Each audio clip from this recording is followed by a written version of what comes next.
Alam niyo ba, si Kapitan Tiago ay patay na? Hala, totoo? Si Huli, kamusta na? Si Holly, pinalayas ko na kasi yun kasi hindi na siya nagbabayad ng renta. At alam niyo rin, nakulong rin si Basilio. Hala! Huli! Ano yun? May balita ako nasagap! Anong balita? Si Basilio nakulong! Ano na ang gagawin ko? Patay na si Kapitan Tiago at nakulong na din si Basilio. Sino na ang tutulong sa akin? Paano kaya? Iingi tayo ng tulong kay Kamanang. Hola, senyor. Buenos dias mga dalagita. Anong maaari ko may tutulong sa inyo? Maaari mo ba kaming tulungan tungkol ito kay Basilio? Nakulong kasi siya sa Manila. Sa Manila? Naku, di ko kayo matutulungan dyan dahil hindi ko sakop ang Manila. Ang maaaring may papayo ko sa inyo ay ang tulong ni Padre Camora.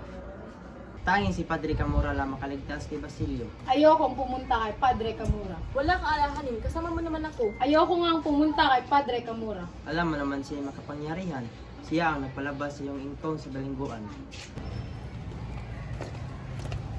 Ba't ka naman minto? Nagdadalawang isip po ako. Ayoko po talaga. Hindi pa po ako handa. Pasensya na po. Kung ayaw mo, hindi naman ako may utang loob kay Basilio. Kung iyan ang desisyon mo, sige, hayaan mo ipagtagpot at barilin. Kapag patay na, ikay marulong sa pagsisisi. Wala, Huli. Hola, senyor. Pilit tulugan ay wala diri mo na. Nagbisita ako kayo, General. Pasok po kayo. Mapagpalang umaga sa inyo, General. Ako po ay naparito upang sabihin sa inyo na dapat niyong palayain si Basilio sa kulungan. Subalit hindi siya pwede makalaya. Sa katunayan nga ay, Subalit si Basilio ay mabait na bata. Sa katunayan nga, ay malapit na siyang makapagtapos ng kursong medisina. kung ganon, mas mabuting manatili siya dito sa loob ng kulungan sapagkat siya may utang na loob sa Espanya. Ay Espanya nagpaaral sa kanya, hindi ang mga Pilipino. Ngunit mabait na bata si Basilio at meron siyang mga pangarap sa buhay.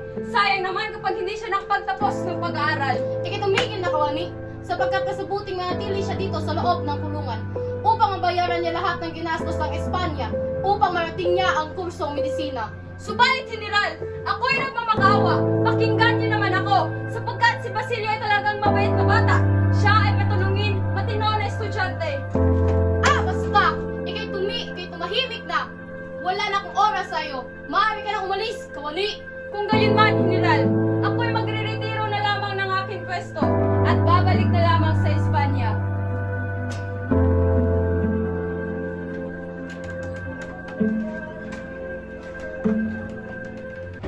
Anong klaseng pagsusulit iyon? Napakahirap naman. Pekson, huwag ka naman magdamdam dyan. Simpleng pagsusulit lamang yun eh. Huwag na natin problemahin kung lumagpak. Tatanggapin na lang lamang natin. Juanito, anong balak mo sa paparating na araw? Napipilitan na lang ako sumama kay tatay sa kanyang tindahan. Bagsak na nga, tapos ganito pa magiging kapalaran kasama ng aking ama. Ay, kaya malas naman. Ikaw makaraig.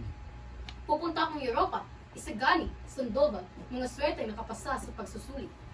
Nakapasalama ako sa asignatura ni Padre Fernandez. Mabuti na lamang at mahusay ako sa pagtalong pati. Panigurado, kung nandito si Basilio kasama ko siyang nagsasaya ngayon kasi parehas kaming nakapasa. Ginoo, may dala pong bagong balita. Buti, dumalaw ka. Anong iyong bagong balita? Balita po sa Tiani. Tungkol po ito sa mga minahal ninyo. Sino? Sila Huli at Tandang Silo po. Bakit? Anong nangyari sa kanila? Si Tandang Silo po ay nawawala. Paano siya ay nawawala? Ilang araw lang ako dito sa Bilanggo. Ba't makakarinig pa ako ng mga ganyang balita? Huli, kumusta ang kalagayan niya? Pinagdadasal ko parati na hindi nakakadansang lungkot ang aking sinta.